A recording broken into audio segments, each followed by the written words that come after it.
If you somehow got to the river in the spot after you c-bet the flop, after you c-bet the turn, and the big blind is still sticking around, well, this is what you are supposed to do on the river. We will be once again looking at the strategy for 20 big blinds, 50 big blinds, and 100 big blinds, and we will be comparing the strategies so you will know what to do in the spot in the future.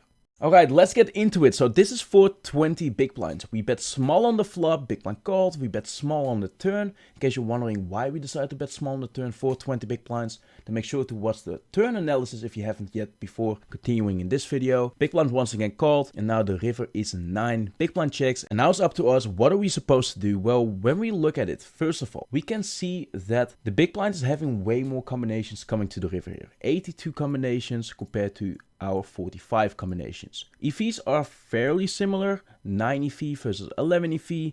Equity is higher for the big blind, 55% versus 45%. And when we look at the hands, how it is being divided, we can see that it's actually fairly evenly distributed. But what's most important here to note is that the big blind has more combinations of 3 of a kind, 3 versus 1. Has way more combinations of 2 pair, 16 versus our 5.5, and top pair his 47 compared to our 17. So he's having way more combinations.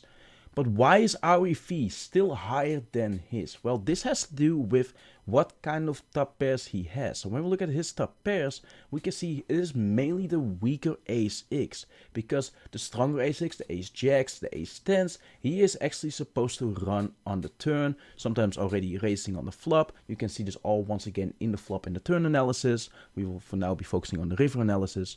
But when we look at our range, which you can see here on the right side of the mini grid, you can see that we do have the strong ace 6. We've got the ace queens, we've got the ace jack, so we've got the ace 10. So even though we have less combinations than the big blind, because our combinations are better than his, our EV is actually higher in this spot. So when we're going to look at what hands we want to bet, we can see that we want to continue here on the river for value by jamming with all our stronger ace-6. With our weaker ace-6, the ace-5s, the ace-4s, the ace-3s, those are not good enough to go for value, and that's why we decide to check them. Then of course we also want to pick some bluffs, and here they are pretty obvious. All our king-x have shown our value, we do not have to turn those into a bluff. Also the same reason why we want to check the queen 9, the jack 9, we river the 9. We've got shown an equity of those now, that's why we can check them. So the bluffs that we want to use are actually our missed Broadway draws. So the queen jacks, the queen 10s, the jack 10s, those we want to use as a bluff. Before we're going to look at how the big blind is supposed to react versus a jam, we are first going to look at what if the river is, for example, a4. When we look here at the heat map, we can see that on the higher cards we're doing way more betting, and on the lower cards we are checking a little bit more. We are more checking like 50%, whereas right now it's roughly 37%. On sevens we are checking way more. Reason being is that he has, as you can see here on the bottom left, he's having a lot of 7x that we do not have. So on the 7 he makes a lot of strong hands, and that's why we want to check way more. So let's see how our strategy changes if the river was, for example, instead of a 9 of diamonds, it was a 4 of diamonds.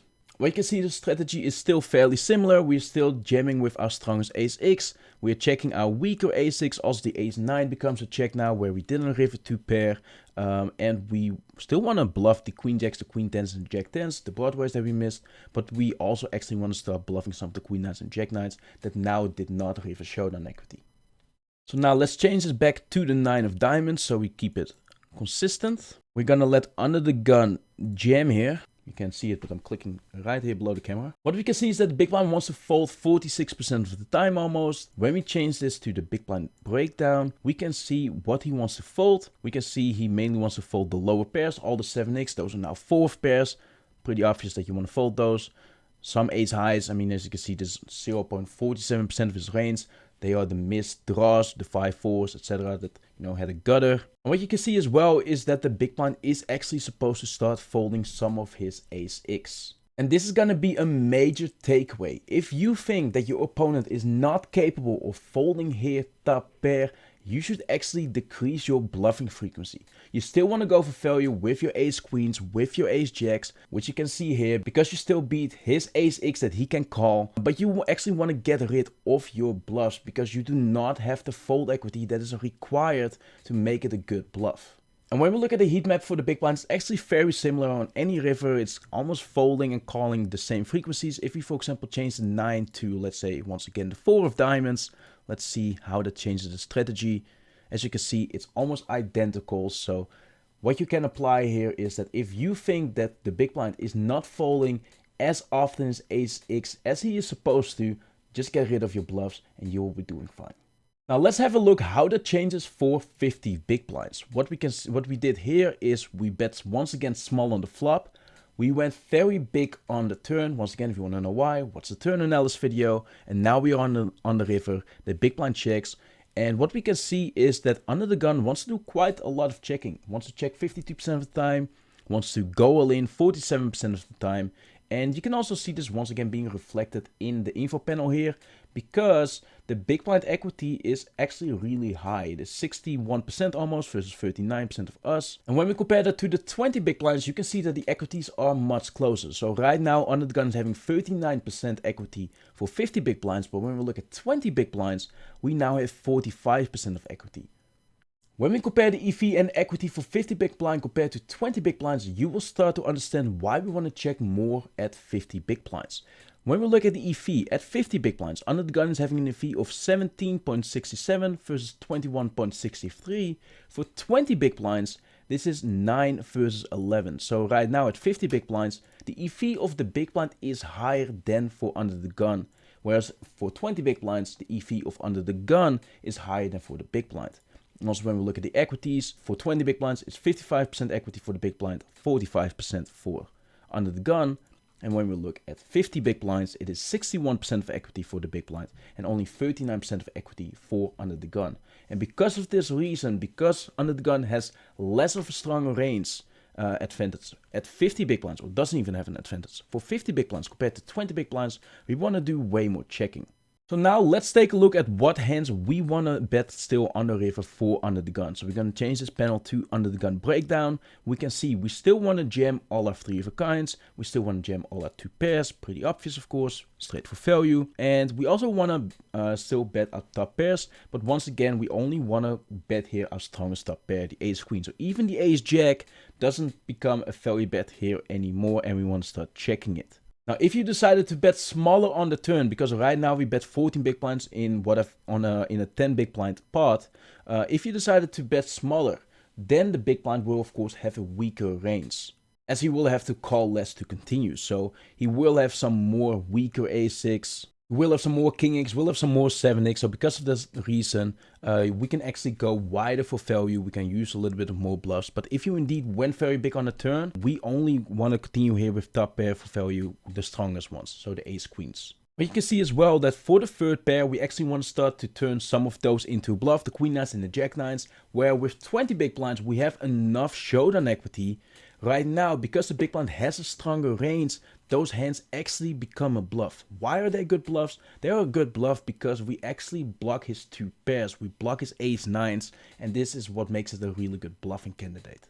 And other good bluffing candidates are once again the queen jacks and the queen tens, where you block his strongest a6. Now let's also take here a look at how the big blind is supposed to respond versus a jam of under the gun. What we can see is that the big blind wants to do quite some folding, wants to fold almost 45% of the time. When we're going to look at how that looks like, we're going to click here on the big blind breakdown. We can see that the big blind, of course, always wants to call for 3 of a kind, even though it's a very tiny percentage of hands that he has. Wants to call all his 2 pairs, which are quite some combos, 40 combinations, 23% of his range. And also with top pair here, it wants to pretty much do a mixed strategy here. So once again, you can see it actually wants to fold quite some ace x. Now you may wonder, why does he want to fold so many of his ace jacks and still want to call quite some ace fives? Well, this has to do with the hands that we are using as a bluff. When we look at the under the gun, we can see that we want to use the queen jacks and the queen tens as bluffing hands. So for the big blind, hands like ace 5, ace 4 actually become a better call than the ace jack and the ace 10, because the relative hand strength doesn't matter anymore. With the ace jack, with the ace 10, he blocks our bluffing hands, the queen jacks, the queen tens. With the ace 5, the ace 4, he doesn't. And the reason why the relative hand strength doesn't matter anymore is because when we look at the under the gun range, As you remember, we only wanted to jam for value on the river with our ace queen. We are not going with our weaker a6 as much, aside from our a7, which is a 2 pairs. So the relative hand strength, whether he has ace jack or ace 5, is actually the same. Either he beats us or he doesn't. But with the ace jacks, with the ace 10s, he blocks our bluffing hands. And because of that reason, ace 5, ace 4 are actually better calls than the ace jacks. And also for 50 big blind, we have the same takeaway. If you think that the big blind is not folding as many of his ace-x as he is supposed to here, then you want to decrease your bluffing frequency. Now let's take a look at 100 big blinds, see if there's any strategy changes there. For 100 big blinds, we once again went small on the flop, big blind called. On the turn, we went very big blind called. And now on the river, big blind checks, and it is up to us here for under the gun. What you can see first of all is that it barely wants to do big betting as you are used to. Big betting meaning 2/3 pot. You can see that GTO actually wants to jam or check in this case. And what you can see in the heat map is that is actually the case for all rivers. And the reason for this is that GTO wants to polarize here. Either we have a very strong hand or we have a bluff.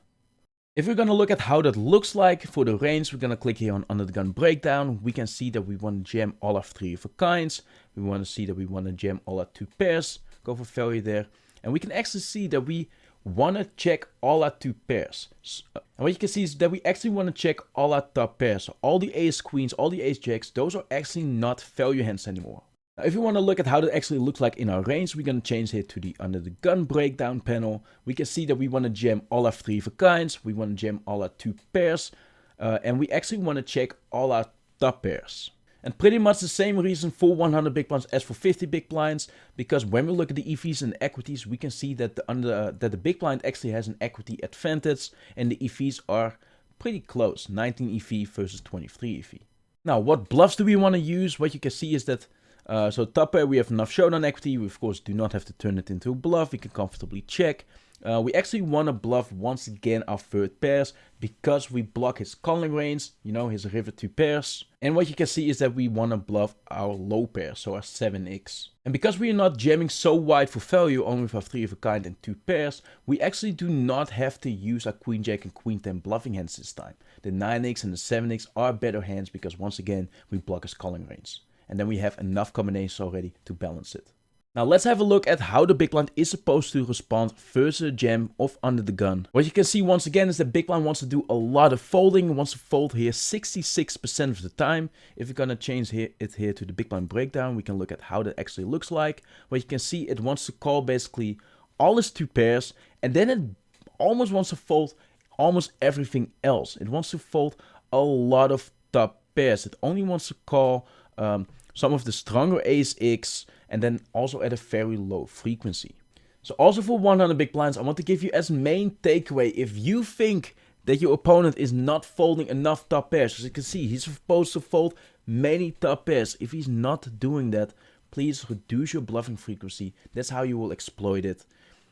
Especially if you think your opponent is maybe already not coming to the river with such a wide range, meaning his range is even stronger, meaning you've got even less fold equity, then please reduce your bluffing frequency and maybe even go less wide for value. But when we looked at under the gun range, we pretty much have either top pairs or sets, and we always going to be able to go there for value. So you just want to decrease your bluffing frequency. So to summarize, for 100 big blinds, we only want to go for value with our 2 pairs and our sets, and we want to use the weaker pairs as bluffs because we block his calling range.